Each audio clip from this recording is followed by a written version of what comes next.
I'm not messing around. I'm doing important stuff. With James Gunn's Superman officially slamming the coffin shut on the DCEU in July 2025. Yeah, it's dead, folks. And no, the hashtag Snyderverse isn't rising from the ashes. It's time to stop hoping and start dissecting. From Man of Steel's misunderstood grit to Aquaman and the Lost Kingdom's underwater confusion, we're diving into the DCEU's box office highs, critical chaos, and the glorious mess it could have been.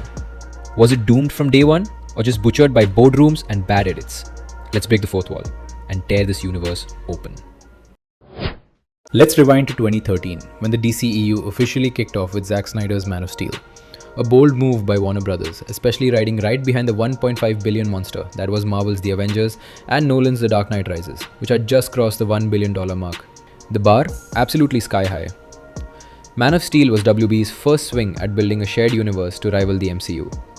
With a hefty $225 million budget, it went on to earn $668 million worldwide, making it the highest grossing solo Superman movie ever, comfortably beating Superman Returns' $400 million haul back in 2006. Sounds like a win, right? Well, critics weren't too sure, but honestly, I loved it. Especially that first flight scene. You know the one, when Cavill takes off for the first time and Hans Zimmer's score kicks in? Goosebumps every single time. Next up, Batman v Superman: Dawn of Justice in 2016.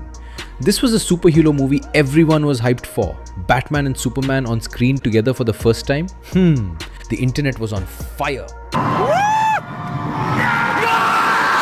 The hype translated to a massive $166 million domestic opening weekend, one of the biggest ever at the time, and a global total of $873.6 million against a $250 million budget. That's a clear commercial success, outpacing MCU's Iron Man 2 $623 million and nearly matching Captain America Civil War $1.15 billion from the same year. But here's where things get messy. Batman v Superman was a critical flop with a 29% Rotten Tomatoes score, criticized for its dark tone, disjointed pacing, and Warner Brothers' heavy-handed edits.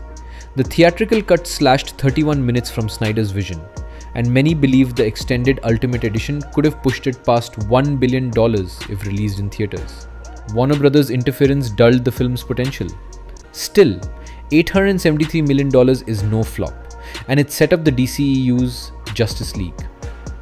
The DCEU's middle years were a roller coaster of what-ifs. Suicide Squad 2016 had a killer trailer and cast, grossing $746.8 million on a $175 million budget. But Warner's edit-happy scissors turned it into a 26% Rotten Tomatoes disaster.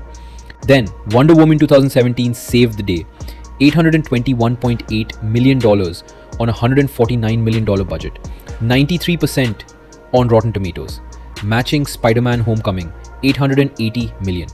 But then, Justice League, DC's answer to the Avengers, the moment it was all supposed to come together. And instead, it fell apart. Zack Snyder, dealing with a personal tragedy, stepped away mid-production. Warner Bros. Brought in Joss Whedon, who rewrote, reshot, and basically Frankensteined the whole thing into a tonal train wreck. Budget, $300 million, the most expensive DCEU film. Box office, $657.9 million, barely breaking even, and reportedly losing WB $60 million. And then, years later, something wild happened. The Snyder Cut dropped on HBO Max in 2021. 4 hours long, epic, dark, cohesive, actual character development, a terrifying dark side, the vision Snyder always intended. And it was good. Like, really good. It made fans believe again and proved that the original failure wasn't about characters or casting. It was about corporate interference. Just when it looked like the DCEU had drowned, Aquaman made a splash. $1 billion splash. Directed by James Gunn, this underwater epic dove into theaters with vibrant visuals, over-the-top action, and Jason Momoa's endless swagger. And somehow it all worked. $1.15 billion worldwide on a $200 million budget. And just when he thought things couldn't get weirder, Shazam dropped in 2019. A superhero comedy with heart on a tight $100 million budget. No multiverse, no skybeams, just a teen who turns into a grown man with lightning fists. And it worked. Critics loved it, audiences smiled. $368 million worldwide. Not record breaking, but solid. Now let's talk about the beginning of the end, and oh boy, we've got to start with Wonder Woman 1984. After the triumph of the first film, expectations were sky high, and then the sequel dropped and promptly crashed through the floor. Budget $200 million. Box office just $169.6 million. Yes, COVID and the HBO Max release played a role, but let's be honest, this movie didn't need a pandemic to flop. The decline continued with the Suicide Squad, James Gunn's soft reboot. It was a critical hit with a 90% Rotten Tomatoes score for its wild humor and heart, but it bombed at $168.7 million against a $185 million budget, again hurt by COVID and streaming. Black Adam was another letdown, grossing $393.2 million on a $210 million budget.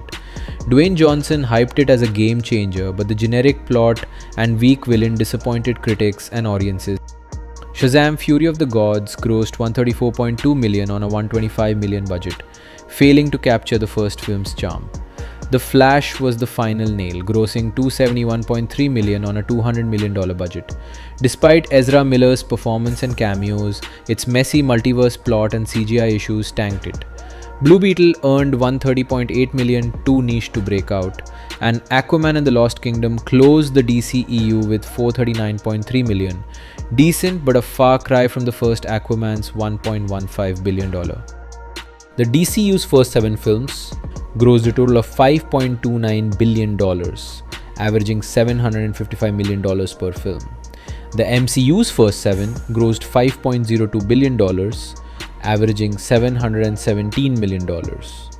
The DCEU actually outgrows the MCU in this phase, with Aquaman and Batman v Superman hitting bigger highs than most early MCU films, except The Avengers. Critically though, the MCU was stronger. So, was the DCEU a failure? It wasn't a failure. It was a lesson in trusting creative vision over studio panic.